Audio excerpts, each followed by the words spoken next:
Cabin mate 24 hours study hall and work space mobile app download చేసుకుని ఇప్పుడే మీ cabin book చేసుకోండి. హైదరాబాద్ హయత్ నగర్ పరిధిలో తెల్లవారుజాము శనివారం ఘోర ప్రమాదం చోటు చేసుకుంది.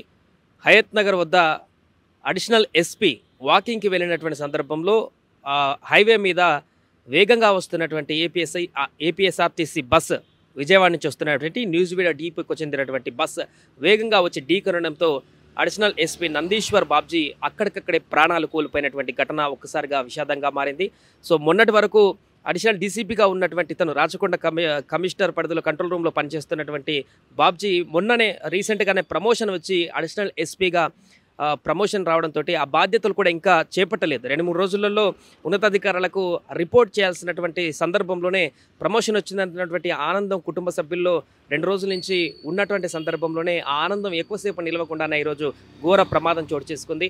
దీంతో ఒక్కసారిగా లక్ష్మారెడ్డి పాలెంలో వీళ్ళు ఉంటున్నారు. లక్ష్మారెడ్డి పాలెం వద్ద నివాసం ఉంటున్నారు. అక్కడనే లక్ష్మారెడ్డి పాలెం నుంచి బయట మెయిన్ హైవేకి వాకింగ్ చేస్తూ నడుచుకుంటూ సుమారు ఉదయం 5 గంటల ఆ ప్రాంతంలో అడిషనల్ ఎస్పీ నందీశ్వర్ బాబ్జీ ఈయన వాకింగ్ చేయడం దృష్ట్యా ఉదయం 5 గంటలకు రోడ్డు మీదకి రావడంతో వేగంగా అతివేగము నిద్రమొత్త కారణమో తెలియదు కానీ అక్కడ ఉన్నటువంటి స్థానికుల ప్రకారం చూస్తే వేగంగా బస్సు రావడం గమనించినట్టుగా చెప్తున్నారు. సో ఆ బస్సు వేగంగా వచ్చి రోడ్డు దాటుతున్నటువంటి అడిషనల్ ఎస్పీ బాబ్జీని ఒక్కసారిగా ఢీకొనడంతో ఆయన అక్కడికక్కడే స్పాట్లోనే ప్రాణాలు కోల్పోవడం జరిగింది. దీంతో అక్కడ తీవ్ర విషాద ఛాయలు అలుముకున్నాయి.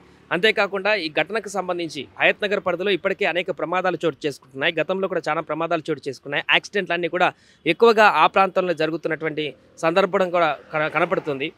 ఇలాంటి తరుణంలో అక్కడ యాక్సిడెంట్స్ జరగకుండా చూసుకోవాల్సినటువంటి అవసరం కూడా ఉందంటూ చెప్తున్నారు. ఒకవైపు రోడ్డుకు సంబంధించి నిర్మాణ పనులు ఆ ఏరియాలో జరుగుతున్నటువంటి పరిస్థితి హయత్ నగర్ నుంచి అబ్దుల్లాపూర్ మెట్ నుంచి అవతల రామోజీ ఫిల్మ్ సిటీ అవతల వరకు కూడా 6 లైన్ హైవే పనులు కూడా కొన్ని కొనసాగుతున్నాయి. రాత్రి సమయంలో దీనికి సంబంధించిన రోడ్డుకు సంబంధించినటువంటి కొన్ని ఇబ్బందులు కూడా ఎదురవుతున్నాయి. అదొకటైతే ఈ అధిక స్పీడ్తో డ్రైవ్ చేసేటువంటి డ్రైవర్లు అదేవిధంగా నిద్రమత్తు ఉదయం పూట కాబట్టి దూర ప్రాంతం నుంచి ఆ బస్సు ఎక్కడి నుంచి వస్తుందో తెలియదు కానీ న్యూజివీడ్ డీపోకి చెందినటువంటి బస్సు విజయవాడ వైపు నుంచి వస్తున్నట్టుగా తెలుస్తుంది. సో కంప్లీట్గా రాత్రంతా కూడా డ్రైవ్ చేస్తున్నటువంటి డ్రైవర్లు ఉంటారు కాబట్టి మార్నింగ్ టైంలో కొంత అలర్ట్నెస్ లేకపోవడంతో ముందుగా వచ్చినటువంటి వ్యక్తులను చూడకుండా ఇలా నిర్లక్ష్యపు డ్రైవింగ్ కారణంగా ప్రమాదాలకు గురి చేస్తున్నటువంటి సందర్భం నెలకొంది.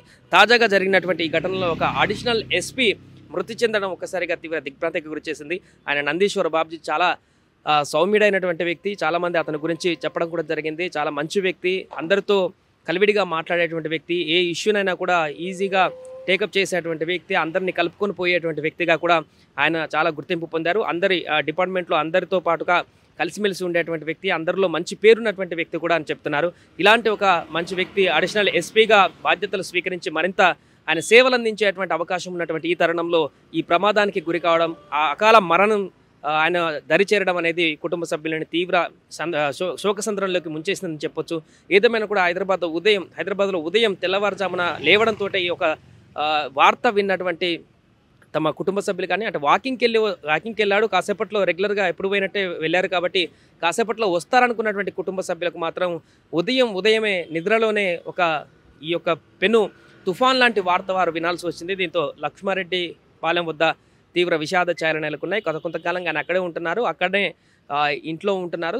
అక్కడి నుంచే మార్నింగ్ వాకింగ్కి వెళ్ళి అక్కడి నుంచి విధులకు కూడా హాజరవుతున్నటువంటి పరిస్థితి ఉంటుంది. ఈ తరుణంలోనే ఆయన వాకింగ్కి వెళ్ళినటువంటి సందర్భంలో ఈ ఘటన జరగడం ఒక్కసారిగా తీవ్ర విషాదానికి గురిచేసింది. దీనికి సంబంధించి పోలీసు ఉన్నతాధికారులు కూడా స్పందించారు, దర్యాప్తు కొనసాగిస్తున్నారు. యాక్సిడెంట్ ఎలా జరిగింది, బస్సు అతివేగం కారణంగా జరిగిందా, డ్రైవర్ నిర్లక్ష్యం ఉందా, బస్సు ప్రమాదానికి సంబంధించిన సీసీ ఫుటేజ్లన్నింటినీ కూడా పరిశీలిస్తున్నారు. ఎలా జరిగింది ఏంటంటే విషయాన్ని కూడా పూర్తి స్థాయిలో దర్యాప్తు అయితే కొనసాగిస్తున్న సందర్భం అవుతుంది.